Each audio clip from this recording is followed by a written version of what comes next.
ఈ రంగుల వెనుక ఒక అగ్నికథ దాగుంది. ఒకప్పుడు హిరణ్యకశిపుడు అనే రాక్షసరాజు ఉండేవాడు.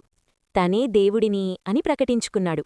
కాని అతని కొడుకు ప్రహ్లాదుడు ఎప్పుడూ మహావిష్ణువుని పూజించేవాడు.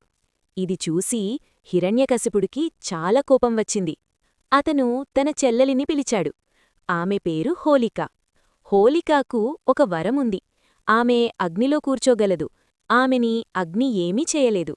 అందుకే ఆమె ప్రహ్లాదుడిని ఒడిలో పెట్టుకుని మంటల్లో కూర్చుంది. అందరూ భయపడ్డారు. కాని ప్రహ్లాదుడు భయపడ్లేదు. అతను దేవుణ్ణి నమ్మాడు. అప్పుడు ఒక అద్భుతం జరిగింది. హోలిక కాలిపోయింది. ప్రహ్లాదుడు సురక్షితంగా బయటకు వచ్చాడు.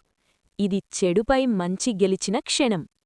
అందుకే ప్రతి సంవత్సరం హోలికా దహనం చేస్తారు. తర్వాతి రోజు రంగులతో ఆనందం పంచుకుంటారు. అదే హోలీ.